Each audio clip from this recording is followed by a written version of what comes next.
Assalamualaikum warahmatullahi wabarakatuh. Selamat pagi, Ibu dan teman-teman semua. Semoga Ibu dan teman-teman semua dalam keadaan sehat dan baik-baik saja. Yang saya hormati, dosen pengampu mata kuliah Bahasa Indonesia, Ibu Ena Noveria MPD, dan teman-teman semua yang saya sayangi dan saya banggakan. Baiklah, di sini saya akan menjelaskan hasil PPT saya berdasarkan artikel konseptual yang telah saya selesaikan pada tahap sebelumnya. Adapun latar belakang dari PPT yang telah saya buat, kualitas pendidikan Indonesia masih menjadi perhatian karena terkait pencapaian SDG 4, meski banyak kebijakan telah dibuat. Pelaksanaannya masih menghadapi masalah seperti ketimpangan akses antar wilayah, rendahnya konseptensi guru, dan sarana prasarana yang belum merata. Manajemen mutu, pemerataan layanan, dan pemanfaatan teknologi juga belum optimal. Ketimpangan antara kota dan daerah, 3T semakin memperjelas bahwa kualitas pendidikan Indonesia belum merata dan belum sesuai dengan standar global yang ditetapkan.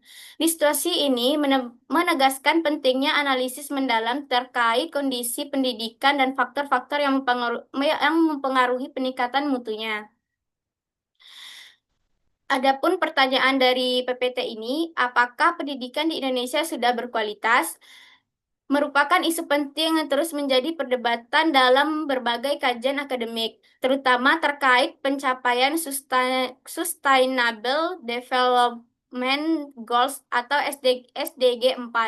Quality Education, pendidikan yang berkualitas menjadi fondasi dalam peningkatan kualitas sumber daya manusia, pembangunan ekonomi, serta kesejahteraan sosial.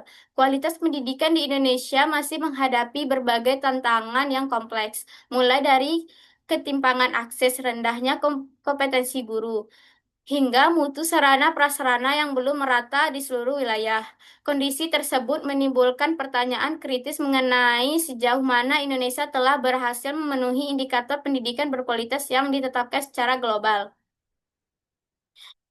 Tujuan penulisan dari PPT ini yang pertama itu menganalisis kondisi kualitas pendidikan di Indonesia berdasarkan indikator SDG 4. Yang kedua itu mengidentifikasi faktor-faktor yang mempengaruhi mutu pendidikan, seperti kompetisi guru, akses, teknologi, dan manajemen mutu. Yang ketiga itu menggambarkan tantangan dan kesenjangan yang terjadi antara daerah maju dan daerah 3T. Yang keempat, memberikan pemahaman komprehensif mengenai upaya peningkatan kualitas pendidikan melalui kajian teori dan penelitian sebelumnya. Peran guru dan profesionalisme pendidikan dalam menentukan mutu dan pendidikan. Menurut teori profesionalisme, guru mutu pendidikan dapat meningkatkan apabila pendidikan memiliki kompetensi pedagogi, profesional, sosial, dan kepribadian yang baik. Namun, berbagai penelitian menunjukkan bahwa sebagai guru di Indonesia masih menghadapi tantangan dalam pemenuhan kompetensi tersebut. Manajemen mutu pendidikan, tantangan implementasi di sekolah dan madrasah.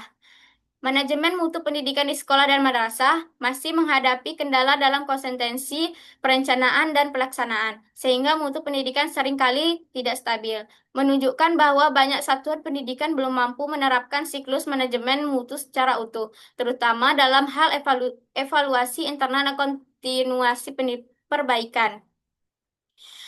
Keterbatasan infrastruktur, minimnya dukungan kebijakan, dan ketidakmerataan guru menyebabkan manajemen mutu di daerah 3T tidak dapat berjalan optimal.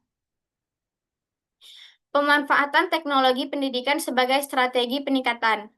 Acha Nadia menyatakan bahwa teknologi pendidikan berperan strategis dalam meningkatkan kualitas sumber daya manusia. Namun, implementasinya di Indonesia belum optimal.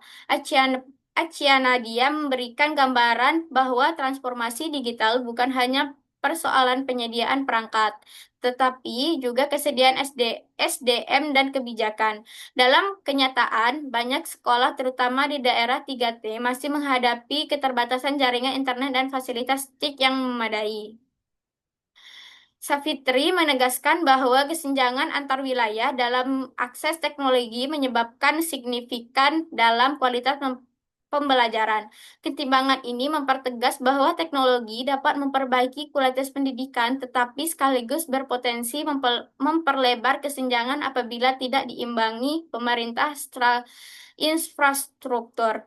Tantangan pemanfaatan teknologi juga terkait kompetensi guru. Banyak pendidikan masih belum mahir mengintegrasikan teknologi dalam pembelajaran. Susiani dan Abadiah menjelaskan bahwa penguasaan TIK oleh guru masih rendah sehingga inovasi pembelajaran berbasis teknologi belum berjalan optimal. Adapun kesimpulan dari PPT yang saya buat, dapat disimpulkan bahwa pemanfaatan teknologi pendidikan masih belum merata dan belum optimal, sehingga kualitas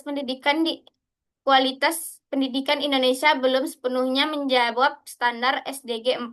Teknologi memiliki potensi besar untuk meningkatkan mutu, tetapi keberhasilannya sangat bergantung pada pemerataan fasilitas, kompetensi guru, serta kebijakan yang mendukung transformasi digital pendidikan.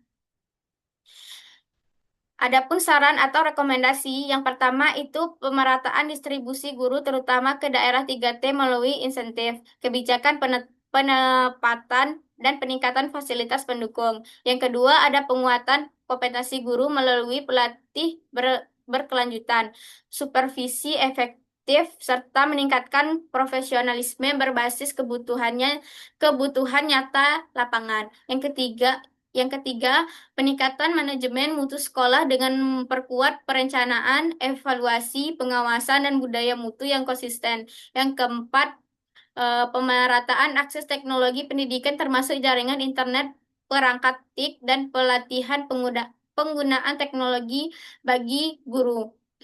Itulah yang dapat saya sampaikan. Lebih dan kurang saya mohon maaf. Saya akhiri. Assalamualaikum warahmatullahi wabarakatuh.